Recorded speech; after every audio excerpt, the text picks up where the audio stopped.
సమూయేలు మొదటి గ్రంథము 9వ అధ్యాయము. ఆఫీయకు పుట్టిన బెకోరతు కుమారుడైన సెరోరుకు జననమైన అబీయేలు కుమారుడగు కీషు అను బెన్యామీనీయుడొకడుండెను. కీషు భాగ్యవంతుడగు ఒక బెన్యామీనీయుడు. అతనికి సౌలు అనునొక కుమారుడుండెను. అతడు బహు సౌందర్యము గల యవనుడు. ఇశ్రాయేలీలలో అతని పాటి సుందరుడొకడునూ లేడు. అతడు భుజములు మొదలుకొని పైకి ఇతరుల కంటే ఎత్తుగలవాడు. సౌలు తండ్రి అయిన కీషు యొక్క గార్ధబములు తప్పిపోగా కీషు తన కుమారుడైన సౌలును పిలిచి, మన దాసులలో ఒకని తీసుకొని పోయి గార్ధబములను వెదుకుమని చెప్పెను. అతడు పోయి ఎఫ్రాయిము మన్యము తిరిగి షాలీషా దేశమున సంచరింపగా అవి కనబడలేదు. తరువాత వారు షయలీము దేశమును దాటి సంచారము చేసిరి గాని అవి కనబడకయుండెను. బెన్యామీనీయుల దేశము సంచరించి చూడగా అవి దొరకలేదు. అయితే వారు నూపు దేశమునకు వచ్చినప్పుడు, మనము తిరిగి వెళుదము రమ్ము, గార్ధబముల కొరకు చింతింపక నా తండ్రి మన కొరకు విచారపడునేమో అని సౌలు తన యొద్దనున్న పనివానితో అనగా, వాడు, ఇదిగో ఈ పట్టణములో దైవజనుడు ఒకడున్నాడు, అతడు బహుగనుడు. అతడు ఏ మాట చెప్పునో ఆ మాట నెరవేరును. మనము వెళ్లవలసిన మార్గమును అతడు మనకు తెలియజేయనేమో, అతని యొద్దకు వెళ్ళుదము రండని చెప్పెను. అందుకు సౌలు, మనము వెళ్ళునెడల ఆ మనిషికి ఏమి తీసుకొని పోవుదము? మన సామాగ్రిలో నుండి భోజన పదార్థములు సరిపోయినవి. ఆ దైవజనునికి బహుమానము తీసుకొని పోవుటకు మనకేమీయూ లేదు అని తన పనివానితో చెప్పి, మన యొద్ద ఏమియున్నదని అడుగగా, వాడు సౌలుతో, చిత్తగించుము, నా యొద్ద పావు తులము వెండి కలదు. మనకు మార్గము తెలియచెప్పినందుకై దానిని ఆ దైవజనునికిత్తుననెను. ఇప్పుడు ప్రవక్తయను పేరు నొందువాడు పూర్వము దీర్ఘదర్శి అనిపించుకొనెను. పూర్వము ఇశ్రాయేలీలలో దేవుని యొద్ద విచారణ చేయుటకై ఒకడు బయలుదేరిన ఎడల మనము దీర్ఘదర్శి యొద్దకు పోవుదము రండని జనులు చెప్పుకొనుట వాడుక. సౌలు, నీ మాట మంచిది, వెళుదము రమ్మనగా వారు దైవజనుడుండు ఊరికి పోయిరి. ఊరికి ఎక్కిపోవుచుండగా నీళ్లు చేదుకొనుటకై వచ్చిన కన్యకలు తమకు కనబడినప్పుడు, ఇక్కడ దీర్ఘదర్శి ఉన్నాడా అని అడిగిరి. అందుకు వారు, ఇదిగో అతడు మీ ఎదుటనే ఉన్నాడు, త్వరగా పోయి కలుసుకొనుడి. ఈ దినముననే అతడు ఈ ఊరికి వచ్చెను.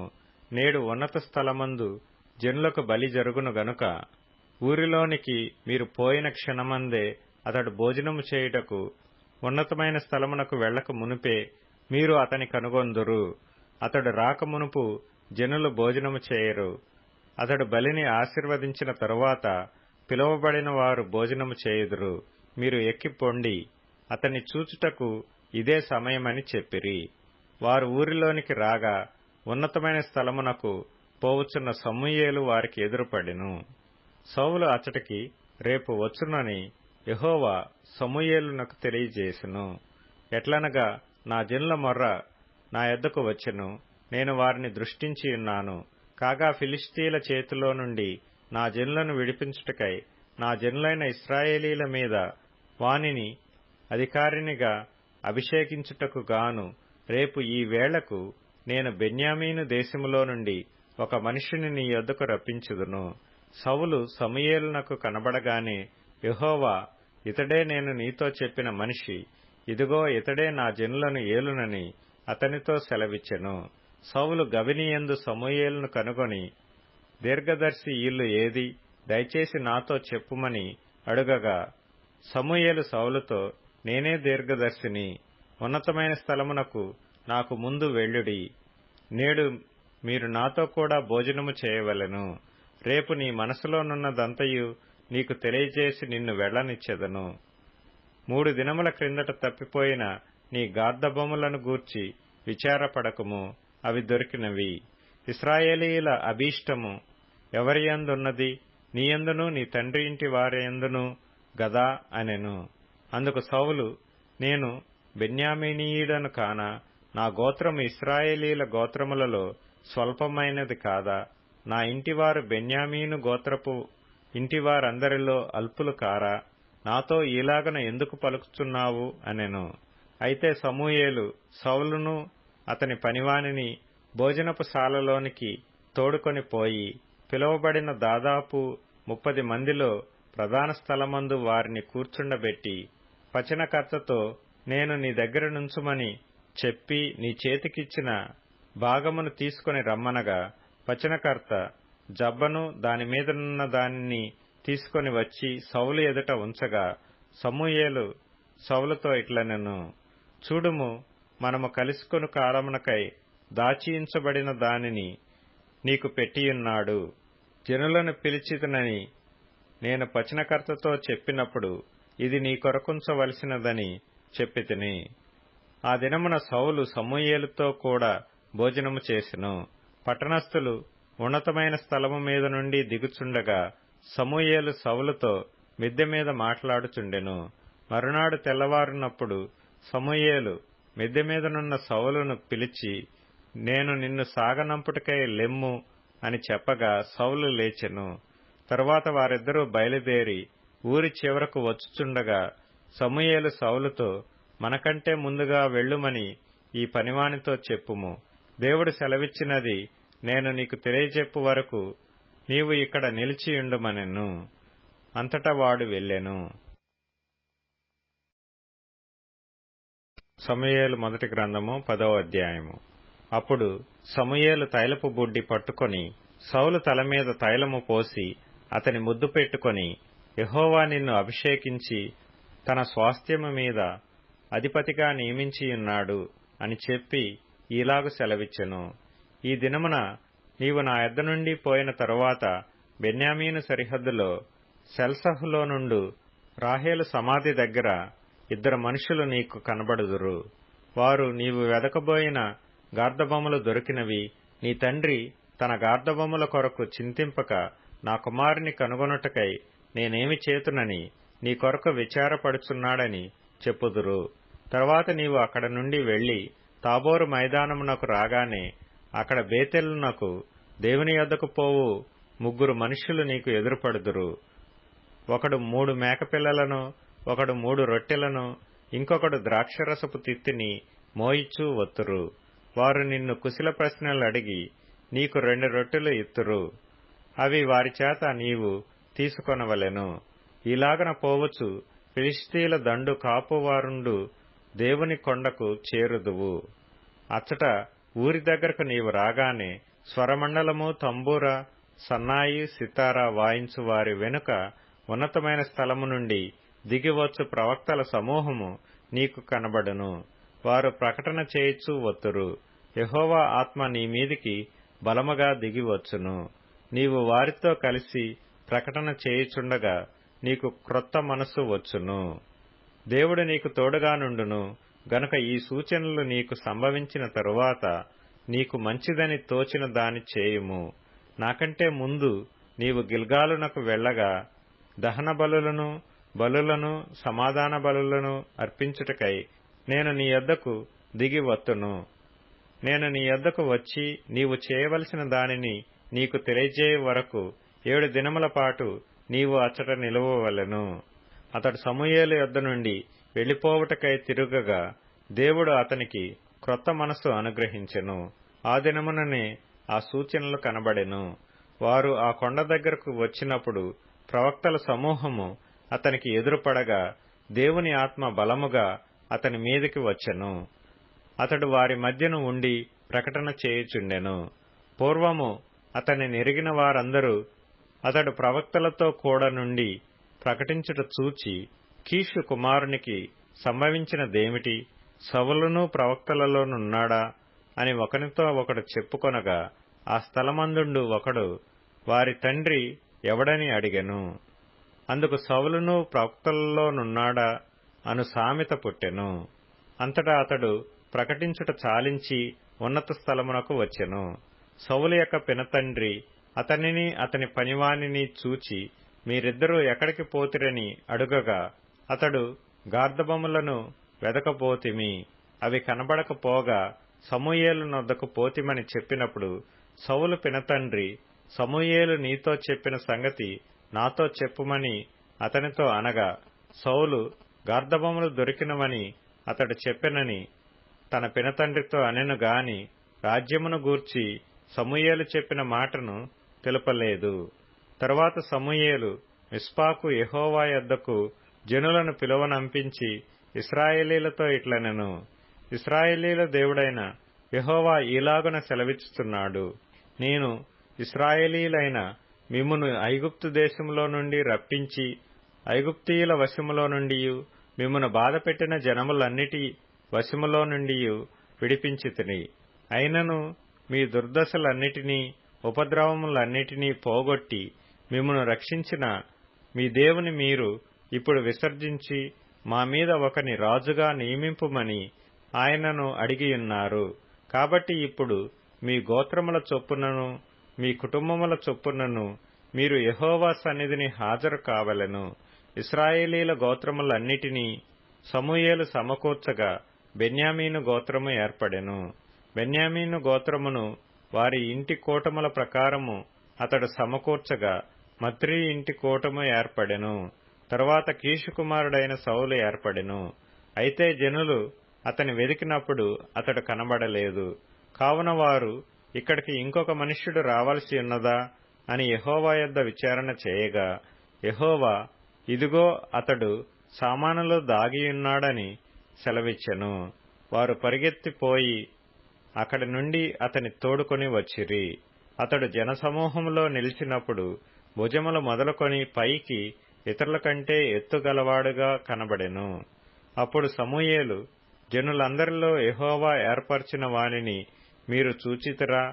జనులందరిలో అతని వంటి వాడొకడునూ లేడని చెప్పగా, జనులందరూ బొబ్బలు పెట్టుచు రాజు చిరంజీవి యగుగాక అని కేకలు వేసిరి.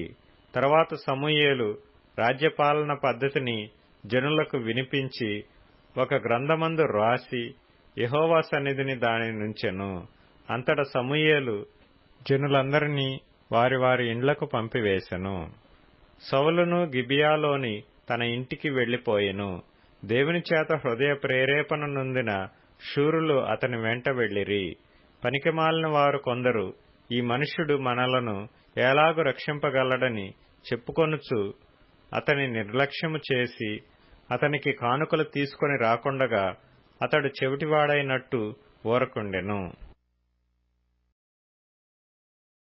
సమూయేలు మొదటి గ్రంథము 11వ అధ్యాయము. అమ్మోనీయుడైన నాహాషు బయలుదేరి యాబేష్ గిలాదుకెదురుగా దిగినప్పుడు యాబేషు వారందరూ, మేము నీకు సేవ చేయదుము, మాతో నిబంధన చేయమని నాహోషుతో అనిరి. ఇశ్రాయేలీలందరి మీదికి నింద తెచ్చునట్లు మీ అందరి కుడికన్నులను ఊడదీయుదునని మీతో నేను నిబంధన చేసేదనని అమ్మోనీయుడైన నాహాషు యాబేషు వారి పెద్దలతో చెప్పగా, వారు, మేము ఇశ్రాయేలీల సరిహద్దులన్నిటికీ దూతలను పంపుటకై 7 దినముల గడువు మాకిమ్ము, మమ్మను రక్షించుటకు ఎవరనూ లేకపోయిన ఎడల మమ్మను మేము నీకప్పగించుకొనెదమనిరి. దూతలు సౌలు గిబియాకు వచ్చి జనులకు ఆ వర్తమానము తెలియజెప్పగా జనులందరూ బిగ్గరగా ఏడ్చిరి.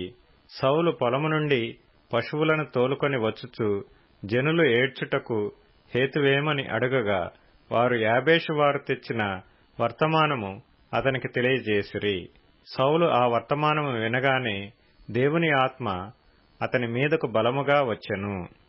అతడు అత్యాగ్రహుడై ఒక కాడి ఎడ్లను తీసి తునకలుగా చేసి ఇశ్రాయేలీల దేశములోని నలుదిక్కులకు దూతల చేత వాటిని పంపి సౌలుతోనూ సమూయేలుతోనూ చేరకుండు వాడెవడో వాని ఎడ్లను నేను ఈ ప్రకారముగా చేయుదునని వర్తమానము చేసెను.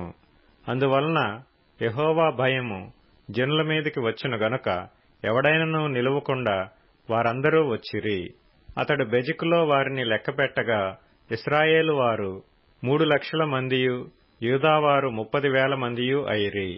అప్పుడు రేపు మధ్యాహ్నములోగా మీకు రక్షణ కలుగునని యాబేష్ గిలాదు వారితో చెప్పుడని వచ్చిన దూతలతో ఆజ్ఞనిచ్చి వారిని పంపివేశెను. దూతలు పోయి యాబేషు వారికి ఆ వర్తమానము తెలుపగా వారు సంతోషపడిరి. కాబట్టి యాబేషు వారు నాహాషు యొక్క దూతలతో ఇట్లనిరి, రేపు మేము బయలుదేరి మమ్మను అప్పగించుకొందుము. అప్పుడు మీ దృష్టికి ఏది అనుకూలమో అది మాకు చేయవచ్చును.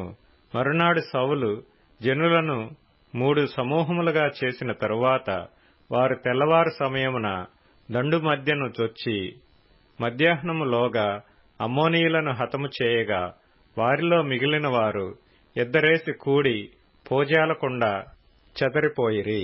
జనులు, సౌలు మనలను ఏలునా అని అడిగిన వారేరి, మేము వారిని చంపునట్లు ఆ మనుషులను తెప్పించుడని సమూయేలుతో అనగా, సౌలు, నేడు యెహోవా ఇశ్రాయేలీలకు రక్షణ కలుగజేసిన గనుక ఈ దినమున ఏ మనుష్యునిని మీరు చంపవద్దనెను. మనము గిల్గాలునకు వెళ్లి రాజ్యపాలన పద్ధతిని మరలా స్థాపించుకుందము రండని చెప్పి సమూయేలు జనులను పిలువగా, జనులందరూ గిల్గాలునకు వచ్చి గిల్గాలులో యెహోవా సన్నిధిని సమాధాన బలులను అర్పించి యెహోవా సన్నిధిని సౌలునకు పట్టాభిషేకము చేసిరి. సౌలును ఇశ్రాయేలీలందరూ అక్కడ బహుగా సంతోషించిరి.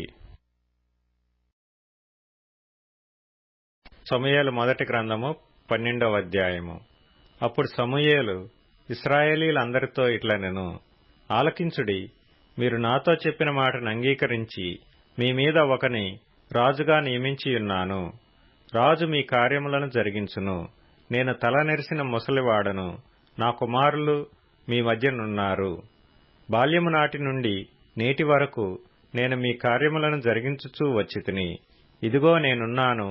నేను ఎవని ఎద్దునైనా తీసుకొంటినా, ఎవని గార్ధబొమ్మనైనా పట్టుకొంటినా, ఎవనికైనా అన్యాయము చేసితినా, ఎవనినైనా బాధ పెట్టితినా, న్యాయము నాకు అగపడకుండా ఎవని యొద్దనైనా లంచము పుచ్చుకొంటినా, అలాగు చేసిన ఎడల యెహోవా సన్నిధిని ఆయన అభిషేకము చేయించిన వాని ఎదుటను వాడు నా మీద సాక్ష్యము పలకవలెను.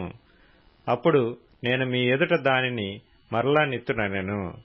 నీవు మాకు ఏ అన్యాయమైనను ఏ బాధనైనను చేయలేదు, ఏ మనుషుని యొద్ద గాని నీవు దేనినైనను తీసుకొనలేదని వారు చెప్పగా, అతడు, అటిది నా యొద్ద ఏదియూ మీకు దొరకదని యెహోవాయును ఆయన అభిషేకము చేయించిన వాడును ఈ దినమున మీ మీద సాక్షులై ఉన్నారు అని చెప్పినప్పుడు, సాక్షులే అని వారు ప్రత్యుత్తరమిచ్చిరి. మరియు సమూయేలు జనులతో ఇట్లనెను, మోషేను అహరోనును నిర్ణయించి మీ పితరులను ఐగుప్తు దేశములో నుండి రప్పించినవాడు యెహోవాయే గదా. కాబట్టి యెహోవా మీకును మీ పితరులకును చేసిన నీతి కార్యములను బట్టి యెహోవా సన్నిధిని నేను మీతో వాదించున్నట్లు మీరు ఇక్కడ నిలిచియుండుడి. యాకోబు ఐగుప్తునకు వచ్చిన పిమ్మట మీ పితరులు యెహోవాకు మొర్రపెట్టగా ఆయన మోషే అహరోనులను పంపినందున వారు మీ పితరులను ఐగుప్తులో నుండి తోడుకొని వచ్చి ఈ స్థలమందు నివసింపచేసిరి. అయితే వారు తమ దేవుడైన యెహోవాను మరచినప్పుడు ఆయన వారిని హాసోరు యొక్క సేనాధిపతి అయిన సీసెరా చేతికిని, ఫిలిష్తీయుల చేతికిని, మోయాబు రాజు చేతికిని అమ్మివేయగా వారు ఇశ్రాయేలీలతో యుద్ధము చేసిరి. అంతటా వారు, మేము యెహోవాను విసర్జించి బయలుదేవతలను అష్తారోతు దేవతలను పూజించినందున పాపము చేసితిమి. మా శత్రువుల చేతిలో నుండి నీవు మమ్మను విడిపించిన ఎడల మేము నిన్ను సేవించదమని యెహోవాకు మొర్రపెట్టగా, యెహోవా యెరుబ్బయలును బెదానును యెఫ్తాను సమూయేలును పంపి నలుదిశలా మీ శత్రువుల చేతిలో నుండి మిమ్మును విడిపించినందున మీరు నిర్భయముగా కాపురము చేయుచున్నారు. అయితే అమ్మోనీయుల రాజైన నాహాషు మీ మీదకి వచ్చుట మీరు చూడగానే మీ దేవుడైన యెహోవా మీకు రాజయ్యున్నను, ఆయన కాదు ఒక రాజు మిమ్ము ఏలవలెనని మీరు నాతో చెప్పితిరి. కాబట్టి మీరు కోరి ఏర్పరచుకొనిన రాజు ఇతడే. యెహోవా ఇతనిని మీ మీద రాజుగా నిర్ణయించి ఉన్నాడు. మీరు యెహోవాయందు భయభక్తులు కలిగి ఆయన మాటను విని ఆయనను సేవించి ఆయన ఆజ్ఞను భంగము చేయక మీరును మిమ్మును ఏలు రాజును మీ దేవుడైన యెహోవాను అనుసరించిన ఎడల మీకు క్షేమము కలుగును. అయితే యెహోవా మాట వినక ఆయన ఆజ్ఞను భంగము చేసిన ఎడల యెహోవా హస్తము మీ పితరులకు విరోధముగా నుండినట్లు మీకును విరోధముగా నుండును. మీరు నిలిచి చూచుచుండగా యెహోవా జరిగించి ఈ గొప్ప కార్యమును కనిపెట్టుడి. గోధుమ కోత కాలము ఇదే గదా. మీరు రాజును నిర్ణయింపుమని అడిగినందుచేత యెహోవా దృష్టికి మీరు చేసిన కీడు గొప్పదని మీరు గ్రహించి తెలుసుకొనుటకై యెహోవా ఉరుములను వర్షమును పంపునట్లుగా నేను ఆయనను వేడుకొనుచున్నాను. సమూయేలు యెహోవాను వేడుకొనినప్పుడు యెహోవా ఆ దినమున ఉరుములను వర్షమును పంపగా జనులందరూ యెహోవాకును సమూయేలునకును బహుగా భయపడి సమూయేలుతో ఇట్లనిరి, రాజును నియమించుమని మేము అడుగుట చేత మా పాపములన్నిటినీ మించిన కీడు మేము చేసితిమి. కాబట్టి మేము మరణము కాకుండా నీ దాసులమైన మా కొరకు నీ దేవుడైన యెహోవాను ప్రార్థించుము. అంతటా సమూయేలు జనులతో ఇట్లనెను, భయపడకుడి, మీరు ఈ కీడు చేసిన మాట నిజమే. అయినను యెహోవాను విసర్జింపకుండా ఆయనను అనుసరించుచు పూర్ణ హృదయముతో ఆయనను సేవించుడి. ఆయనను విసర్జింపుకుడి. ఆయనను విసర్జింపువారు ప్రయోజనము మాలినవై రక్షింపలేని మాయా స్వరూపములను అనుసరించుదురు. నిజముగా అవి మాయయే. యెహోవా మిమ్మును తనకు జనముగా చేసుకొనుటకు ఇష్టము కలిగియున్నాడు. తన ఘనమైన నామము నిమిత్తము తన జనులను ఆయన విడనాడడు. నా మట్టుకు నేను మీ నిమిత్తము ప్రార్థన చేయుట మానుట వలన యెహోవాకు విరోధముగా పాపము చేసిన వాడనగుదును. అది నాకు దూరమగునుగాక. కాని శ్రేష్టమైన చక్కని మార్గమును మీకు బోధింతును. ఆయన మీ కొరకు ఎన్ని గొప్ప కార్యములను చేసినో అది మీరు తలంచుకొని మీరు యెహోవాయందు భయభక్తులు కలిగి నిష్కపటులై పూర్ణ హృదయముతో ఆయనను సేవించుట ఆవశ్యకము. మీరు కీడు చేయువారైతే తప్పకుండా మీరును మీ రాజును నాశనమగుదురు. సమూయేలు మొదటి గ్రంథము 13వ అధ్యాయము. సౌలు 30 ఏండ్ల వాడై ఏలనారంభించెను. అతడు 2 సంవత్సరములు ఇశ్రాయేలీలను ఏలెను. ఇశ్రాయేలీలలో 3,000 మందిని ఏర్పరచుకొనెను. వీరిలో 2,000 మంది మిక్మషులోను బేతెలు కొండలోను సౌలు నొద్ద నుండిరి. 1,000 మంది బెన్యామీనీయుల గిబియాలో యోనాతాను నొద్ద నుండిరి. మిగిలిన వారిని అతడు వారి వారి డేరాలకు పంపివేశెను. యోనాతాను గెబాలోనున్న ఫిలిష్తీల దండును హతము చేయగా ఆ సంగతి ఫిలిష్తీలకు వినబడెను. మరియు దేశమంతటా హెబ్రీయులు వినవలెనని సౌలు బాకా ఊదించెను. సౌలు ఫిలిష్తీల దండును హతము చేసినందున ఇశ్రాయేలీలు ఫిలిష్తీలకు హేయులైరని ఇశ్రాయేలీలకు వినబడగా జనులు గిల్గాలులో సౌలు నొద్దకు కూడి వచ్చిరి. ఫిలిష్తీయులు ఇశ్రాయేలీలతో యుద్ధము చేయుటకై 30,000 రథములను 6,000 గుర్రపు రౌతులను సముద్రపు దరి నుండు ఇసుక రేణువులంత విస్తారమైన జన సమూహమును సమకూర్చుకొని వచ్చిరి. వీరు బయలుదేరి బేతావెను తూర్పు దిక్కున మిక్మషులో దిగిరి.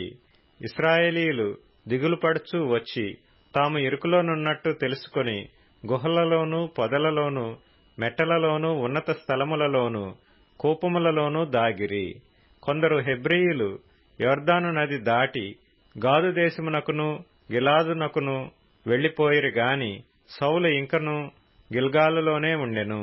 జనులందరూ భయపడుచు అతని వెంబడించిరి. సమూయేలు చెప్పినట్టు అతడు 7 దినములు ఆగి సమూయేలు గిల్గాలునకు రాకపోవుటయు జనులు తమ యొద్ద నుండి చెదరిపోవుటయు చూచి దహన బలులను సమాధాన బలులను నా యొద్దకు తీసుకుని రమ్మని చెప్పి దహన బలి అర్పించెను. అతడు దహన బలి అర్పించి చాలించిన వెంటనే సమూయేలు వచ్చెను.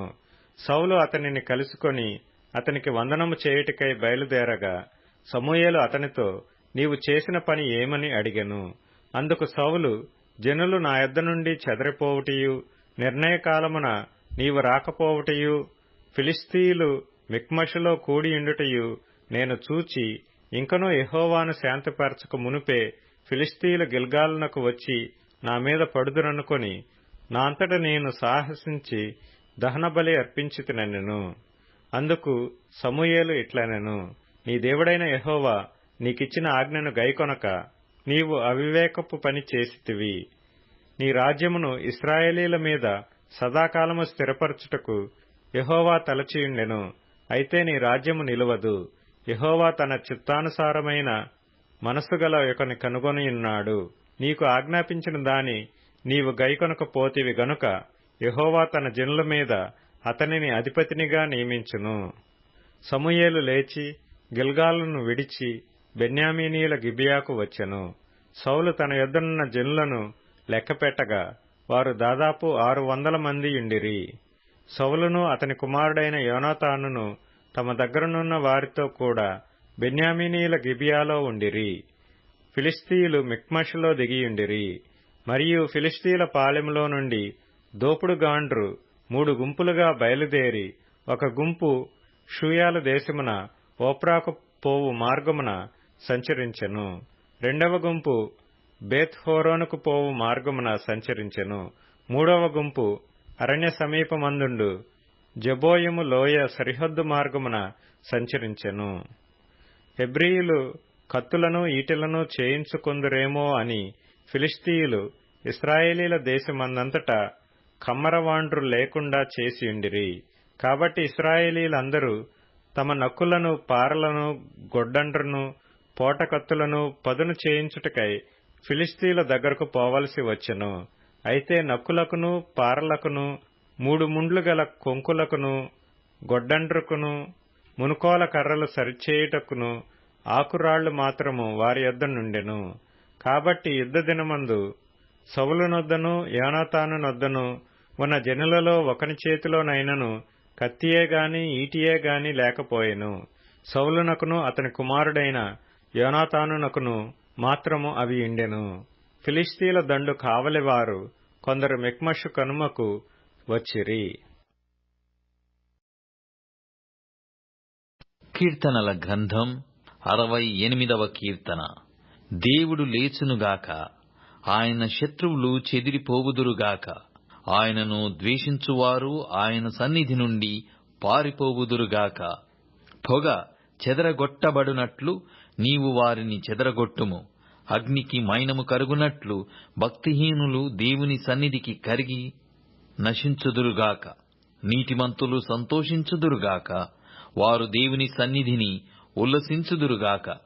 వారు మహదానందము పొందుదురుగాక. దేవుని గూర్చి పాడుడి, ఆయన నామమును బట్టి గానము చేయుడి. వాహనమెక్కి అరణ్యములలో ప్రయాణము చేయు దేవుని కొరకు ఒక రాజ్య మార్గము చేయుడి.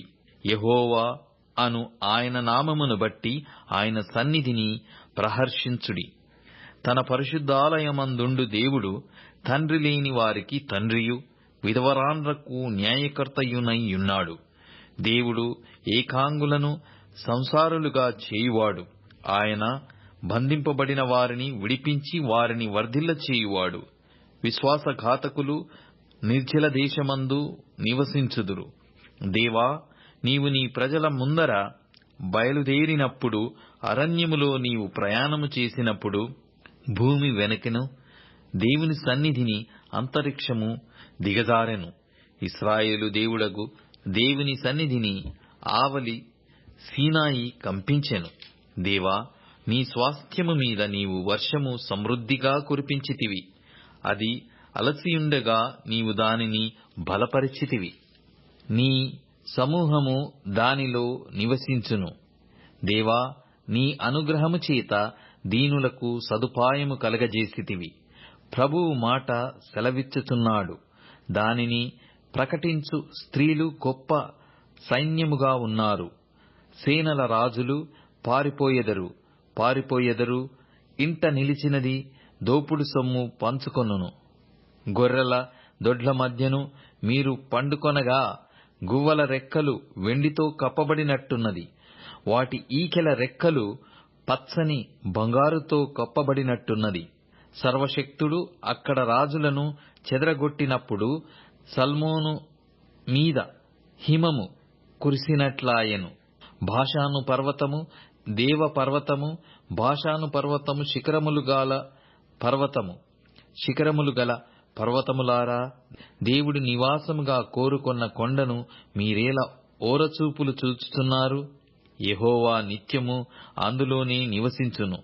దేవుని రథములు సహస్రములు ప్రభువు వాటిలోనున్నాడు. సీనాయి పరిశుద్ధమైనట్టు ఆ కొండ పరిశుద్ధమాయెను. నీవు ఆరోహణమైతివి, పట్టబడిన వారిని చెరపట్టుకొని పోతివి. మనుషుల చేత నీవు కానుకలు తీసుకునియున్నావు. యెహోవా అను దేవుడు అక్కడ నివసించున్నట్లు విశ్వాసఘాతకుల చేత సహితము నీవు కానుకలు తీసుకుని ఉన్నావు. ప్రభువు స్తుతి నొందునుగాక. అనుదినము ఆయన భారము భరించుచున్నాడు. దేవుడే మాకు రక్షణకర్తయ్యున్నాడు. దేవుడు మా పక్షమున పూర్ణ రక్షణ కలగజేయు దేవుడయ్యున్నాడు. మరణము తప్పించుట ప్రభువైన యెహోవా వశము. దేవుడు నిశ్చయముగా తన శత్రువుల తలలు పగలగొట్టును. మానక దోషములు చేయువారి వెంట్రుకల గల నడినెత్తిని ఆయన పగలగొట్టును. ప్రభువు సెలవిచ్చున్నదేమనగా, నేను బాషానులో నుండి వారిని రప్పించెదను, అగాధ సముద్రములలో నుండి వారిని రప్పించెదను. వారి రక్తములో నీవు నీ పాదము ముంచుదువు. నీ శత్రువులు నీ కుక్కల నాలుకలకు భాగమగుదురు. దేవా, నీ గమనమును పరిశుద్ధ స్థలమునకు పోవు నా రాజగు దేవుని గమనమును వారు చూచియున్నారు. చుట్టూను కన్యకలు తంబురలు వాయించుచుండగా కీర్తనలు పాడువారు ముందర నడిచిరి. తంతి వాద్యములు వాయించువారు వెనక వచ్చెదరు. సమాజములలో దేవుని స్తుతించుడి. ఇశ్రాయేలులో నుండి ఉద్భవించిన వారలారా, ప్రభువును స్తుతించుడి. కనిష్ఠుడగు బెన్యామీను వారి ఏలిక అచ్చటనున్నాడు. యూదా అధిపతుల పరివారమంచట ఉన్నది. జెబులోను అధిపతులను, నఫ్తాలి అధిపతులను ఉన్నారు. నీ దేవుడు నీకు బలము కలగ నియమించియున్నాడు. దేవా, నీవు మా కొరకు చేసిన దానిని బలపరచుము. యెరూషలేములోని నీ ఆలయమును బట్టి రాజులు నీ యొద్దకు కానుకలు తెచ్చెదరు. రేలులోని మృగమును, ఆబోతుల గుంపును, దూడల వంటి జనములను లొంగి వెండి కడ్డీలను తెచ్చునట్లుగా వాటిని గద్దింపుము. కలహప్రియులను ఆయన చెదరగొట్టియున్నాడు. ఐగుప్తులో నుండి ప్రధానులు వచ్చెదరు. కూషీయులు దేవుని తట్టు తమ చేతులు చాచుకొని పరిగెత్తి వచ్చెదరు. భూరాజ్యములారా, దేవుని గూర్చి పాడుడి, ప్రభువుని కీర్తించుడి. అనాదిగానున్న ఆకాశ వాహనమిక్కువానిని కీర్తించుడి. ఆయన తన స్వరము వినబడజేయును. అది బలమైన స్వరము. దేవుని బలాతిశయము నారోపించుడి. మహిమోన్నతుడై ఆయన ఇశ్రాయేలు మీద ఏలుచున్నాడు. అంతరిక్షమున ఆయన బలాతిశయమున్నది. తన పరిశుద్ధ స్థలములలో దేవుడు భీకరుడు. ఇశ్రాయేలు దేవుడే తన ప్రజలకు పరాక్రమముల ననుగ్రహించుచున్నాడు. దేవుడు స్తుతి నొందును గాక. యోహాను సువార్త 3వ అధ్యాయము. యూదుల అధికారి అయిన నికోదేమను పరిసయ్యుడొకడుండెను. అతడు రాత్రి అందు ఆయన యొద్దకు వచ్చి, బోధకుడా, నీవు దేవుని యొద్ద నుండి వచ్చిన బోధకుడవని మేమెరుగుదుము. దేవుడు అతనికి తోడై ఉంటేనే గాని నీవు చేయుచున్న సూచక క్రియలను ఎవడునూ చేయలేడని ఆయనతో చెప్పెను. అందుకు యేసు అతనితో, ఒకడు క్రొత్తగా జన్మించితేనే కాని అతడు దేవుని రాజ్యమును చూడలేడని నీతో నిశ్చయముగా చెప్పుచున్నానెను. అందుకు నికోదేము, ముసలివాడైన మనుష్యుడేలాగు జన్మింపగలడు? రెండవ మారు తల్లి గర్భమందు ప్రవేశించి జన్మింపగలడా అని ఆయనను అడుగగా, యేసు ఇట్లనెను, ఒకడు నీటి మూలముగాను ఆత్మ మూలముగాను జన్మించితేనే గాని దేవుని రాజ్యంలో ప్రవేశింపలేడని నీతో నిశ్చయముగా చెప్పుచున్నాను. శరీరమూలముగా జన్మించినది శరీరమును, ఆత్మ మూలముగా జన్మించినది ఆత్మయునై ఉన్నది. మీరు క్రొత్తగా జన్మింపవలెనని నేను నీతో చెప్పినందుకు ఆశ్చర్యపడవద్దు. గాలి తనకిష్టమైన చోటను విసరును. నీవు దాని శబ్దము విందువే గాని అది ఎక్కడ నుండి వచ్చునో ఎక్కడికి పోవునో నీకు తెలియదు. ఆత్మ మూలముగా జన్మించిన ప్రతివాడును అలాగే ఉన్నాడనెను. అందుకు నికోదేము, ఈ సంగతులేలాగు సాధ్యములని ఆయనను అడుగగా, యేసు ఇట్లనెను, నీవు ఇశ్రాయేలుకు బోధకుడవై ఉండి వీటిని ఎరుగవా? మేము ఎరిగిన సంగతియే చెప్పుచున్నాము, చూచిన దానికే సాక్ష్యమిచ్చుచున్నాము. మా సాక్ష్యము మీరు అంగీకరింపరని నీతో నిశ్చయముగా చెప్పుచున్నాను. భూ సంబంధమైన సంగతులు నేను మీతో చెప్పితే మీరు నమ్మకున్నప్పుడు పరలోక సంబంధమైనవి మీతో చెప్పిన ఎడల ఏలాగు నమ్ముదురు? మరియు పరలోకము నుండి దిగివచ్చిన వాడే, అనగా పరలోకంలో ఉండు మనుష్య కుమారుడే తప్ప పరలోకమునకు ఎక్కిపోయిన వాడెవడునూ లేడు. అరణ్యములో మోషే సర్పమును ఏలాగు ఎత్తెనో అలాగే విశ్వసించు ప్రతివాడును నశింపక ఆయన ద్వారా నిత్యజీవము పొందునట్లు మనుష్య కుమారుడు ఎత్తబడవలెను. దేవుడు లోకమును ఎంతో ప్రేమించెను కాగా ఆయన తన అద్వితీయ కుమారునిగా పుట్టిన వాని యందు విశ్వాసముంచు ప్రతివాడును నశింపక నిత్యజీవము పొందునట్లు ఆయనను అనుగ్రహించెను. లోకము తన కుమారుని ద్వారా రక్షణ పొందుటకే గాని లోకమునకు తీర్పు తీర్చుటకు దేవుడు ఆయనను లోకములోనికి పంపలేదు. ఆయన యందు విశ్వాసముంచువానికి తీర్పు తీర్చబడదు. విశ్వసింపనివాడు దేవుని అద్వితీయ కుమారుని నామమందు విశ్వాసముంచలేదు గనుక వానికి ఇంతకు మునుపే తీర్పు తీర్చబడెను. ఆ తీర్పు ఇదే: వెలుగు లోకములోనికి వచ్చెను గాని తమ క్రియలు చెడ్డవైనందున మనుషులు వెలుగును ప్రేమింపక చీకటినే ప్రేమించిరి. దుష్కార్యము చేయు ప్రతివాడు వెలుగును ద్వేషించును, తన క్రియలు దుష్క్రియలుగా కనబడకుండునట్లు వెలుగునొద్దకు రాడు. సత్యవర్తనుడైతే తన క్రియలు దేవుని మూలముగా చేయబడి ఉన్నవని ప్రత్యక్షపరచబడినట్లు వెలుగునొద్దకు వచ్చును. అటు తర్వాత యేసు తన శిష్యులతో కూడా యూదయ దేశమునకు వచ్చి అక్కడ వారితో కాలము గడుపుచు బాప్తిస్మమిచ్చుచు ఉండెను. సలీము దగ్గరనున్న ఐనోనను స్థలమున నీళ్లు విస్తారముగా ఉండెను గనుక యోహాను కూడా అక్కడ బాప్తిస్మమిచ్చుచు ఉండెను. జనులు వచ్చి బాప్తిస్మము పొందిరి. యోహాను ఇంకను చెరసాలలో వేయబడి ఉండలేదు. శుద్ధీకరణచారమును గూర్చి యోహాను శిష్యులకు ఒక యూదునితో వివాదము పుట్టెను గనుక వారు యోహాను నొద్దకు వచ్చి, బోధకుడా, ఎవడు యోర్దానుకు అవతల నీతో కూడా ఉండెనో నీవెవరిని గూర్చి సాక్ష్యమిచ్చితివో ఇదిగో ఆయన బాప్తిస్మమిచ్చుచున్నాడు, అందరూ ఆయన యుద్ధకు వచ్చుచున్నారని అతనితో చెప్పిరి. అందుకు యోహాను ఇట్లనెను: తనకు పరలోకము నుండి అనుగ్రహింపబడితేనే గాని ఎవడునూ ఏమీయూ పొందనేరడు. నేను క్రీస్తును కాననియు ఆయన కంటే ముందుగా పంపబడిన వాడని అనియు చెప్పినట్టు మీరే నాకు సాక్షులు. పెండ్లి కుమార్తె గలవాడు పెండ్లి కుమారుడు అయితే నిలువబడి పెండ్లి కుమారుని స్వరము వినడి స్నేహితుడు ఆ పెండ్లి కుమారుని స్వరము విని మిక్కిలి సంతోషించును. ఈ నా సంతోషము పరిపూర్ణమై ఉన్నది. ఆయన హెచ్చవలసి ఉన్నది, నేను తగ్గవలసి ఉన్నది. పైనుండి వచ్చువాడు అందరికీ పైనున్నవాడు, భూమి నుండి వచ్చువాడు భూ సంబంధి అయి భూ సంబంధమైన సంగతులను గూర్చి మాట్లాడును. పరలోకం నుండి వచ్చువాడు అందరికీ పైగా నుండి తాను కన్నవాటిని గూర్చియు విన్నవాటిని గూర్చియు సాక్ష్యమిచ్చును.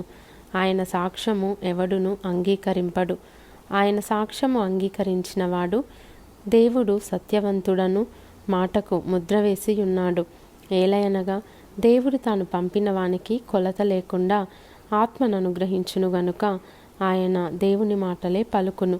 తండ్రి కుమారుని ప్రేమించుచున్నాడు గనుక ఆయన చేతికి సమస్తము అప్పగించి ఉన్నాడు. కుమారుని యందు విశ్వాసముంచువాడే నిత్యజీవము గలవాడు. కుమారునికి విధేయుడు కానివాడు జీవము చూడడు గాని దేవుని ఉగ్రత వాని మీద నిలిచియుండును.